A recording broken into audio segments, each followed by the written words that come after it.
Boa noite a todos. Paciência e amor. Diante da situação-problema que te desafia a paz interior, procura manter o coração sereno e a mente tranquila. A ansiedade, quando cultivada, quase sempre turva o raciocínio. A precipitação, invariavelmente, conduz ao remorso. Ainda que tudo contrarie as tuas expectativas, segue fazendo melhor ao teu alcance, confiando que quando a palavra não esclarece, a experiência ensina. Assim, retempera o ânimo e segue adiante, combinando amor e paciência, porque a união dessas virtudes sempre resulta na superação da sombra, seja hoje ou mais além. Tempo e ação. O tempo traz a oportunidade, a ação a transforma em progresso. O tempo amadurece, a ação alimenta. O tempo alivia, a ação fortalece. Seja qual for a dificuldade, confia no tempo e age no bem, porque todo tempo é tempo de aprender e toda ação no bem é garantia de paz na consciência. Do livro Convites de Sheila, pelo Espírito Sheila, de Clayton Levy.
Meu boa noite a todos, que a paz e o amor do Mestre Jesus se faça presente em nosso meio na noite de hoje.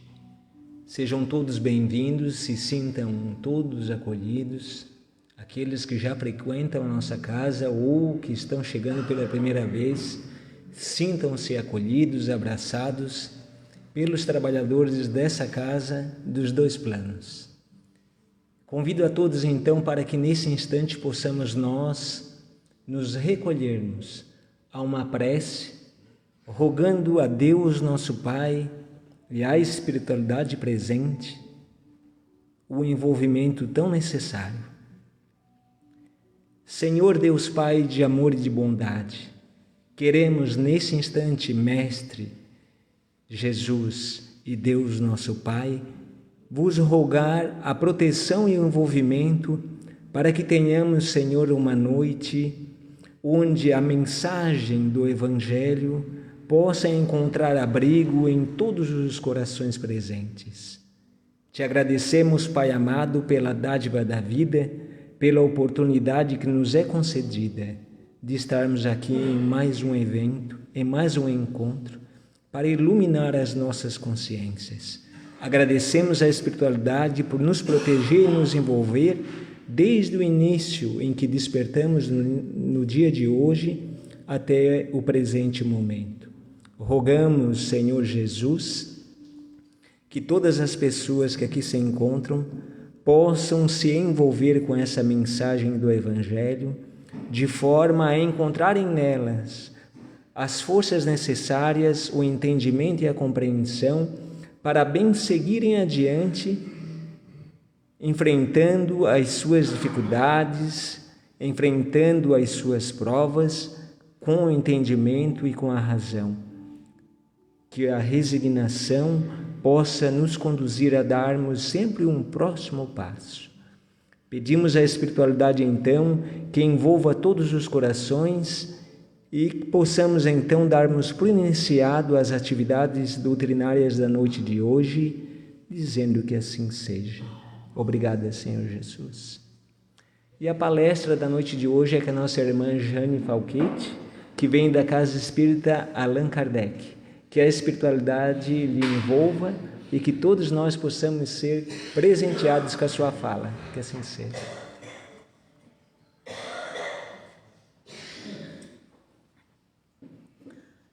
O nosso boa noite fraterno a todos os irmãos de ideal espírita que aqui se encontram, aqueles que estão por primeira vez também, aqueles que simpatizam só com a doutrina e também os nossos irmãos que nos assistem através das redes sociais. É uma alegria estar aqui. Eu agradeço a direção da casa, na pessoa do Laércio, essa grande oportunidade ímpar de estarmos falando sobre o Evangelho de Jesus, sobre essa doutrina espírita, que é uma doutrina abençoada. E eu sempre digo e vou dizer mais uma vez, Casa Espírita é um hospital das almas, uma oficina de trabalho, mas ela é essencialmente uma universidade do Espírito, gratuita, e onde a gente pode se aperfeiçoar, sem títulos, mas crescendo espiritualmente. E nós trouxemos hoje para a nossa reflexão da noite, falar um pouquinho sobre, nós tivemos em abril próximo, dia 18, o aniversário do Livro dos Espíritos, dia 18 de abril, passou já, mas a gente optou por falar um pouquinho da doutrina espírita, enquanto consolador prometido. Essa doutrina consoladora que esclarece, e esclarecendo, ensinando, ela consola. Hoje a gente tem até um dia, né? O dia 18 de abril, ele foi sancionada uma lei, a Lei 3.789, como Dia Nacional do Espiritismo. Às vezes a gente nem sabe, né? Mas eu acredito que, independente de dia, de ser sancionado lei, ela tem que estar pregadinha a ferro e fogo dentro de cada um de nós. É como todas as leis, né? Lei, Estatuto do Idoso, da criança, da pessoa com deficiência, são escritas, mas se nós não tivermos a essência dentro de nós, vai ser mera lei e são meras palavras. Então, nós vamos falar dessa doutrina consoladora. A primeira pergunta, porque o Livro dos Espíritos, ele nos traz, Kardec codificou através dos Espíritos, tem 1019 perguntas. E nós pegamos a primeira, que é Deus. Aí vocês podem perguntar, tia Jane, mas é tão falado, mas ainda nós, a humanidade, embora tenhamos Deus na nossa consciência, as leis divinas, mas ainda nos encontramos muito distante deles, né? Quando nós falamos de Deus e os Espíritos respondem a Kardec que Ele é a inteligência suprema, causa primeira, primária de todas as coisas, a gente traz isso muito a nível do intelecto. Muito a nível do intelecto, é mais um aprendizado, uma teoria, para a gente saber, uma terminologia que é Deus. Mas quando a gente se aprofunda na pergunta, né, nós vamos aprender que Deus é infinito. Infinito em bondade, infinito em misericórdia, infinito em justiça, infinito em amor. Então ele é infinito em todos os seus atributos, que são muitos. E Kardec vai analisar, então, através da pergunta que é Deus e as sequentes, né? Esse Deus de amor e de bondade é o que nós vamos fazer aqui hoje. A maior parte das religiões, e com certeza nós viemos de algumas diversas religiões, estamos aqui hoje na doutrina espírita, e temos ideias diferentes, né, de Deus, e estamos aprendendo aqui, aqueles que estudam, né, a saber, a entender esse Deus de amor e bondade. Algumas religiões, elas querem ter o monopólio de Deus, outras caracterizam Deus como de forma morfológica, com uma forma, aquele velhinho, bonzinho, onde a gente vai estar sentada à direita ou à esquerda. Outros um Deus vingativo, que cria espaços circunscritos, né, no universo, o céu, o inferno, e ainda um purgatório que amedronta mais do que o céu e o inferno, que a gente não sabe nem o que é. Mas Deus é amor, Deus é amor, Deus é bondade, Deus é perfeição. Certa vez uma criança pergunta ao pai sobre Deus. Pai, queria que você me falasse sobre Deus. O pai foi pego de surpresa, porque nós temos aquela teoria, né, de algum Deus que as doutrinas tipificam. E aí o pai olhou para o céu e viu um avião que voava, né, sobrevoava muito além das nuvens. E disse: meu filho, o que você vê lá? Ele assim: ai pai, parece um avião, mas está tão pequenininho que eu não consigo enxergar. Aí o pai pegou, toma a mão do filhinho e o leva a um espaço no aeroporto que tem muitos aviões. Ele disse: e ali, o que você vê? Ah pai, isso é um avião e é bem grande. A criança, na sua inocência, né? Ele assim: então, meu filho, assim é Deus. Quanto mais nós nos aproximamos dele, mais ele se torna grande para nós. E claro que nessa aproximação é a aproximação que a gente não consegue entender Deus ainda, né? Os espíritos nos dizem: falta-nos sentido para isso. Nós temos 5 sentidos, a gente não consegue, a nossa evolução não nos permite, mas a gente sabe que à medida que nós formos crescendo e nos aproximando dele, e esse crescer e nos aproximar dele é em obras, é em amor, é em atitudes, é realmente seguir as diretrizes de Jesus.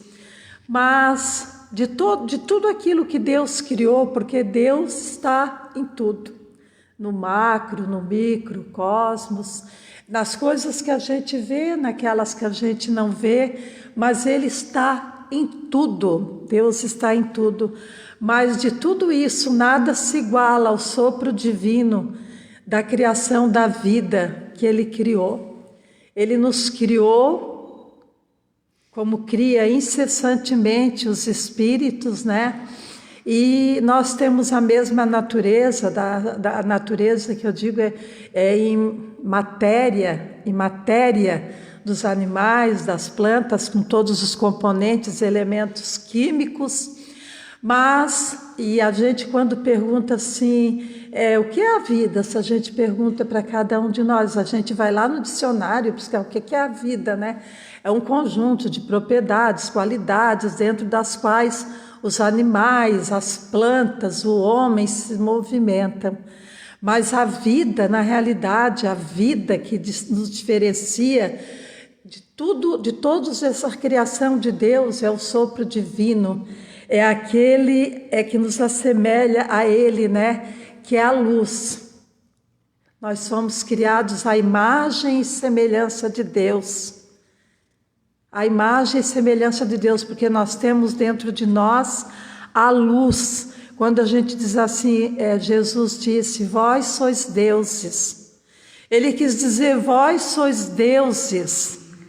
No sentido, deuses com letra minúscula, claro, porque nós trazemos de nós, dentro de nós, essa centelha divina.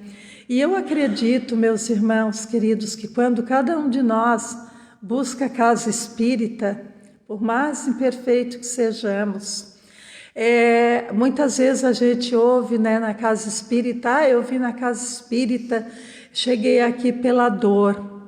Eu particularmente penso que a dor poderia nos levar a tantos lugares, poderia nos levar ao suicídio, às drogas, à bebida.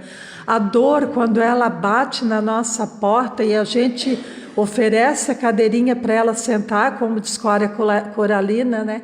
A gente pode ela nos levar a qualquer lugar, mas quando a gente adentra aquela porta e entra a casa espírita, a gente já está com a luzinha acesa, a gente já está com uma consciência desperta, a gente já consegue ver além daquilo que o mundo nos oferece.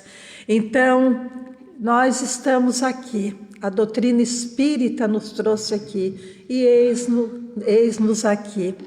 Então, buscando o quê? Respostas, porque a doutrina espírita, o livro dos espíritos, todas as 1019 perguntas, elas são uma resposta dos céus às perguntas aflitivas do homem na terra. A gente está aqui porque a gente tem velhas perguntas e acreditamos que a doutrina espírita, temos certeza, não mais acreditamos, ela nos dará novas respostas. E observando hoje nós, a humanidade, nessa experiência terrena, e tendo essa consciência desse Deus que é amor, nós nos perguntamos por que ainda nós sofremos tanto, né? Porque ainda nós que somos luzes, que Jesus disse, brilha a vossa luz, porque ainda nós vemos tanta dor sobre a face da terra. São as guerras, são as enchentes, são as pessoas que se suicidam, são as depressões, são as ansiedades, os estresses da vida. Porque se nós temos esse Pai que nos criou para sermos felizes, que a única fatalidade nossa não é a morte, a única fatalidade nossa é chegarmos à perfectibilidade, porque perfeito só Deus o é, mas o mais próximo da perfeição possível. E sermos felizes porque é um direito nosso. E nós ainda vivemos a humanidade com um vazio existencial muito grande, muito grande. A gente leu, talvez vocês já tenham lido, mas vale a pena compartilhar, que a depressão é o excesso de passado. A gente vive com o passado nas nossas costas de uma forma ainda muito profunda. Que a ansiedade é excesso de futuro, sempre angustiado com o dia de amanhã. E o estresse é excesso de presente.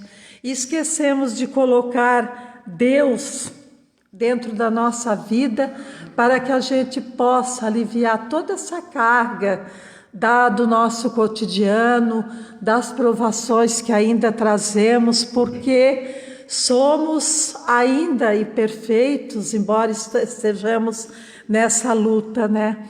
E essa ideia da doutrina espírita de um Deus Pai de amor é uma ideia que a gente faz muito intelectualmente também. Ainda a humanidade entende esse Deus, né, de forma intelectual. Esquecemos de fazer uma conexão emocional com Deus. Essa conexão que a gente quer fazer aqui com vocês, que não é trazer coisas escritas, teorias, mas é se nos conectarmos emocionalmente, a fim de que vocês possam deixar cair no solo fértil do coração de cada um de nós a mensagem, essa reflexão, por mais simples que ela seja. E é assim que a gente tem que fazer com Deus. Essa conexão emocional. Lá na creche, a gente costuma dizer que falar do Papai do Céu para as crianças, né? Nós temos 260 crianças e adolescentes que a gente atende lá no Joana de Ângeles. E a gente fala sempre Papai do Céu quando vai trabalhar Deus com eles. E Ele é o nosso Papai do Céu. Ele não é um Deus com atributos, onipresente, onisciente. Não, Ele é o Papai do Céu. Ele é o Papai do Céu. E a gente esquece de, nos momentos de crise, fazer essa conexão com Ele.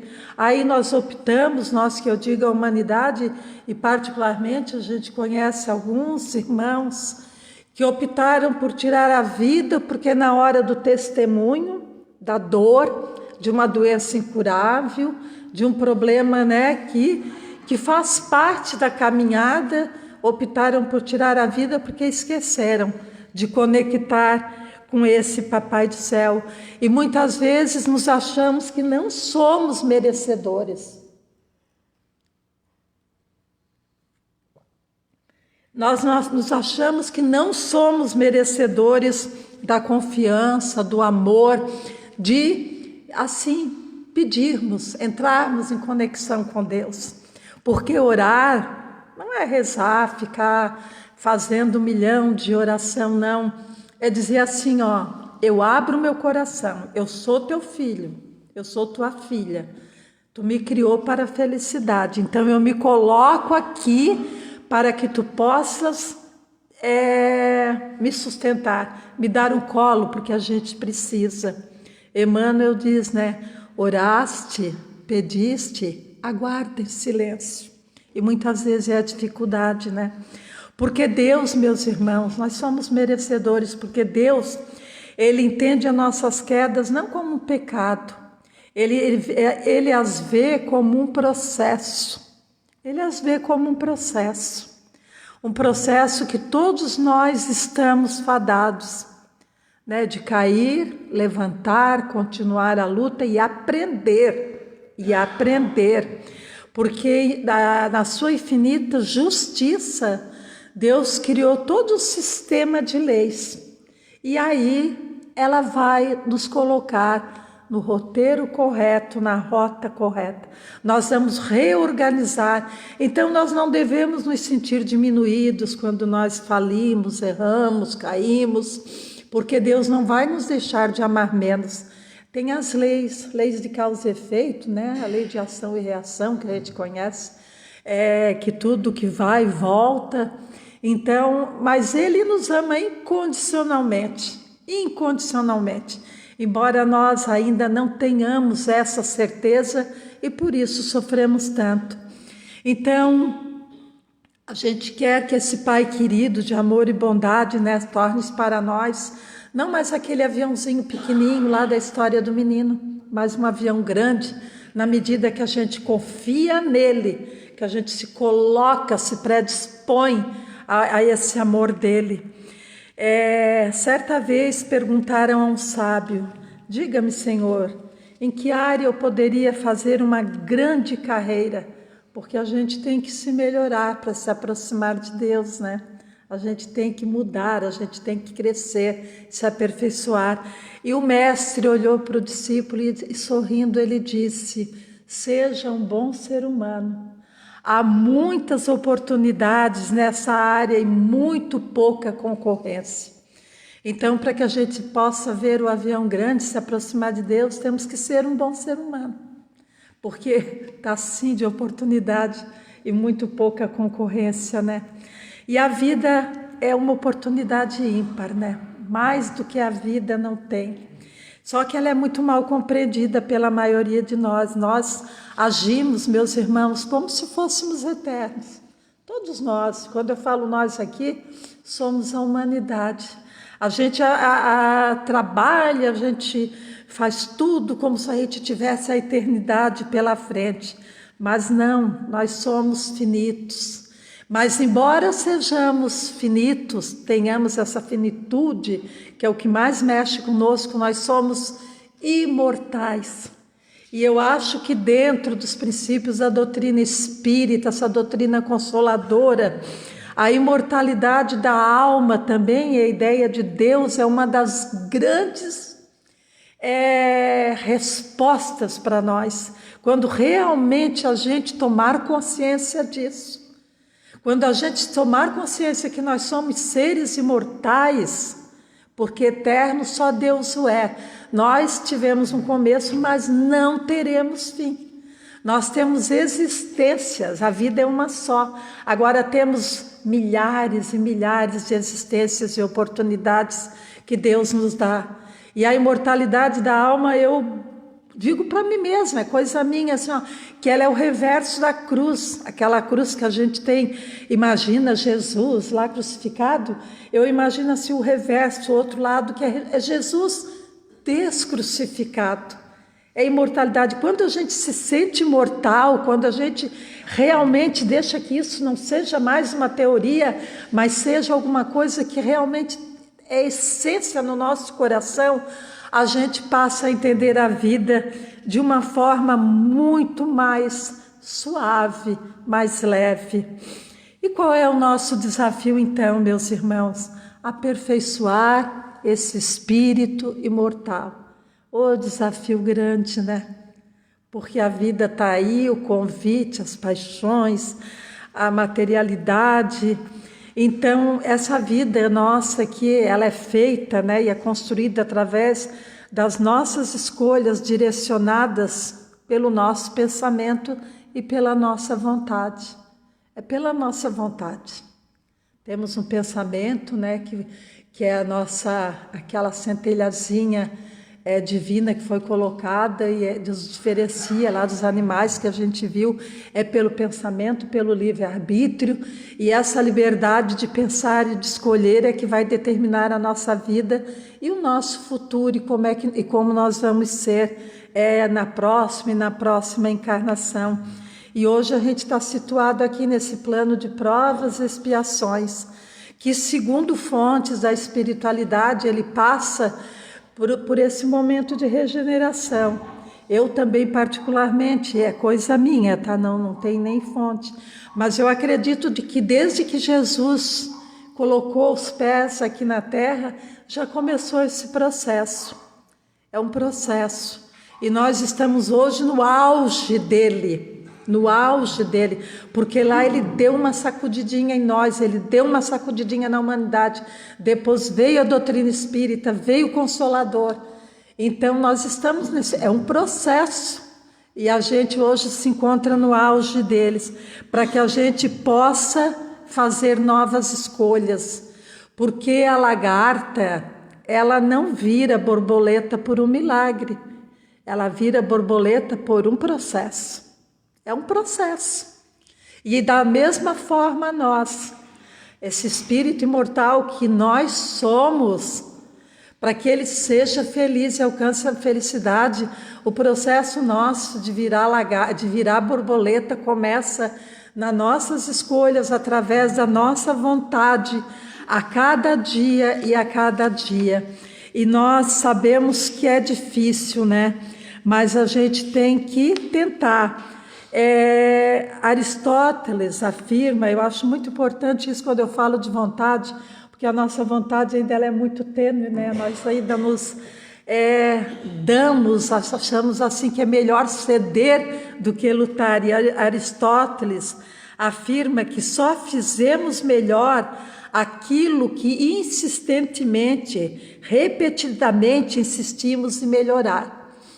E a busca da excelência, ele diz, não deve ser um objeto, e sim um hábito. Como escovar o dente, tomar banho, é meio complexo, mas eu vou resumir. É assim, eu trago dentro de mim, nessas encarnações milhares que eu tive, cada um de vocês, a gente traz ainda muitas fragilidades, muitas coisas que não são legais.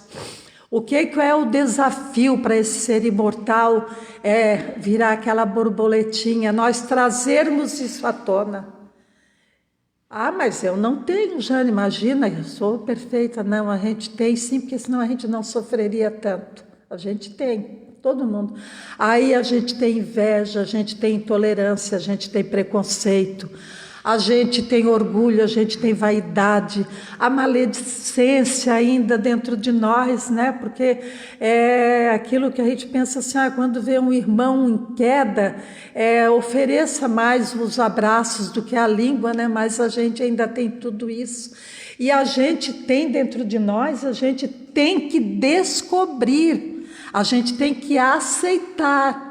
Porque se a gente quiser mascarar, nós vamos viver eternamente nesse vai e vem, ainda sofrendo. E quando eu digo agasalhar, não é continuar fazendo igual, é acolher. É acolher que a Jane ainda tem problemas nessa e naquela área. E que eu preciso insistir, repetidamente, como diz Aristóteles, insistir e melhorar naquilo como um hábito. E aí eu vou começar a ver... mas isso tem que ser de forma amorosa, não pode ser, né? Eu não sou invejosa, eu não sou isso. Somos sim, todos ainda temos um pouquinho dentro de nós. Então a gente tem que buscar, porque a gente sabe que se nós não nos melhorarmos, a gente não vai conseguir ser feliz. Berto Hellinger, não sei como pronuncia, diz que quando você está doente, não há um corpo para curar, há memórias para perdoar, ele diz. Perdoar essas nossas imperfeições, uma história para agradecer e uma mente para limpar. Então a gente vai ter que fazer esse esforço, esse processo de autoconhecimento, né? De a gente fazer esse processo, se autoconhecer, como dizia lá Agostinho, na pergunta 919 do Livro dos Espíritos, 919A, se eu não me engano, e a gente vai ter que aprender a fazer isso. E trabalhar em nós mesmos, né, meus irmãos? É tão fácil a gente ver as imperfeições dos outros, né? Eu não sei se para vocês, mas a gente tem tanta facilidade sempre de estar apontando o dedo para os defeitos dos outros. Se a gente entende Deus como amor, como perfeição, a gente vai lembrar também de Davi, no Salmo 139. Eu acho tão maravilhoso esse Salmo de Davi, que ele diz assim, Deus te sonda. Às vezes eu escuto isso, eu aprendo, eu digo, Jesus, Deus me sonda, não adianta fingir para os outros, nem para mim mesma, porque Deus me sonda. E Ele me sonda porque Ele me ama, não é porque Ele quer cuidar, me vigiar, Ele me sonda porque Ele me ama. Imagina, né? Se Ele me sonda, Ele me ama, mas também me escuta. E hoje a gente vê as redes sociais, que quando a gente vai lá no Google, né? Tenho muita dificuldade de falar essa palavra em inglês, mas lá no Google a gente pesquisa alguma coisinha, daqui a pouco tem uma enxurrada daquela coisa. Aí a gente diz assim, né? Nós que somos mais velhas, meu Deus, parece que eles estão me escutando. Então aí quando eu leio o Salmo de Davi, que ele diz, Deus te sonda, eu digo, imagina se o Google, que é o Google, consegue escutar a gente, saber dessas coisas, imagina Deus, que ele te sonda, Jane, Ele está aí, Então eu digo, que coisa maravilhosa. Então a gente tem que saber que Deus me sonda, Deus me ama e Ele me dá novas oportunidades. Mas isso a gente tem que saber trabalhar em nós. Certa vez o discípulo perguntou: mestre, o que significa trabalhar em si mesmo? E o mestre disse: meu filho, significa esperar que os outros mudem. Vamos mudar cada um de nós, né? E ter compaixão, porque se Deus me sonda, me conhece, me ama e me perdoa, por que eu preciso me sabotar tanto? Por que eu preciso exigir do outro perfeição? Por que eu preciso exigir de mim perfeição? E o Livro dos Espíritos é claro, o que é ser espírita é os esforços que eu faço para combater as minhas más tendências, e eu sei que são muitas, e nos melhorando a cada dia, hoje melhor do que ontem, amanhã melhor do que hoje, é esse processo. E lembrando Mário Quintana, que diz que todos nós devemos situar a nossa casa mental, o nosso pensamento, o nosso sentimento, como se fosse um jardim que a gente quer ver coberto de lindas e coloridas borboletas. Então, ter pensamentos positivos, não para nós corrermos atrás das borboletas, mas que elas possam chegar até o nosso jardim. Queridos irmãos, amigos de ideal espírita, dessa doutrina consoladora, que possamos, que essa mensagem cair realmente no solo fértil dos nossos corações. Entender que somos um livro, que temos prazo, e cada dia que a gente acorda é uma página que a gente vai escrever. É uma página que tem 24 horas, em tese. Para alguns menos, para alguns as 24 horas, mas quando a gente acorda, a gente pode escrever. Então, que a gente possa escrever novas histórias, refazer o nosso caminho, o nosso roteiro, entender a Deus e essa conexão com Ele, fazer essa conexão emocional, não mais como a Deus, Alá, o Jeová, porque a gente vê tantas guerras em nome de Deus, mas dizer: Papai do céu, estou aqui, sou tua filha, sou luz. Se sou tua filha, sou herdeira do sol, das estrelas, da lua, do vento, da chuva. E ver Deus no irmão que sofre, ver Deus no irmão que chora, ver Deus no irmão que cai, no irmão que peca. Então é ver Deus em tudo. E a gente só pode fazer uma conexão profunda com Deus quando a gente conseguir se reconciliar, meus irmãos, com tudo e com todos. Com toda a natureza, com todos os seres humanos. Entender que hoje nós estamos nesse patamar onde nós estávamos naquele que o nosso irmão está. Então, amar a Deus sobre todas as coisas e ao próximo como a nós mesmos. Muito obrigada, muita paz e muita luz a todos.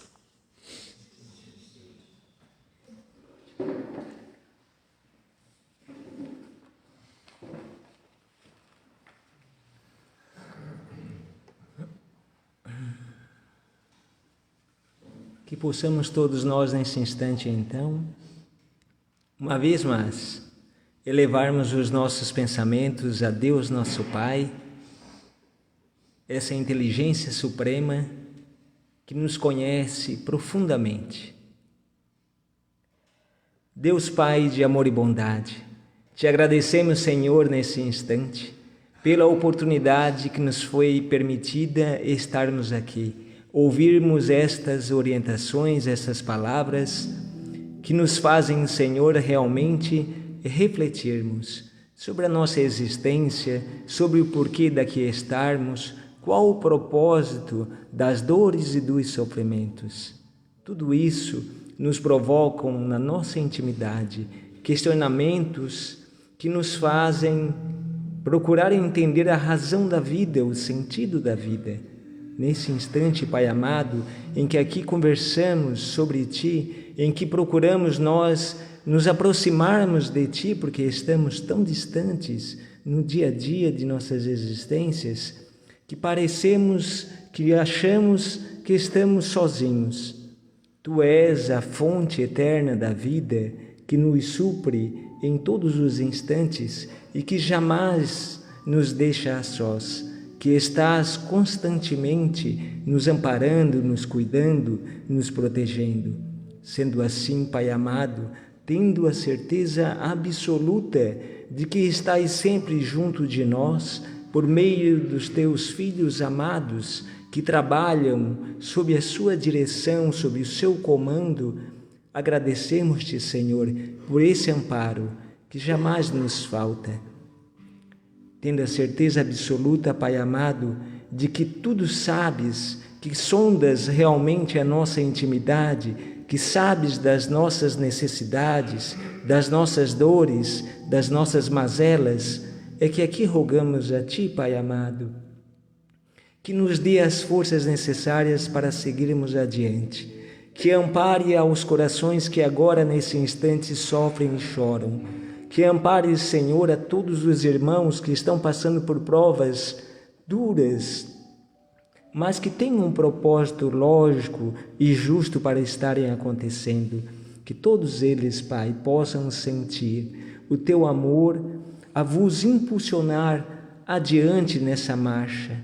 Obrigada, Senhor, pela doutrina consoladora, que é a doutrina espírita, que ela nos revela a nossa existência, a nossa natureza, o propósito daqui estarmos. E isso nos faz, Senhor, seguirmos com mais segurança, com mais coragem, compreendendo realmente o sentido da vida.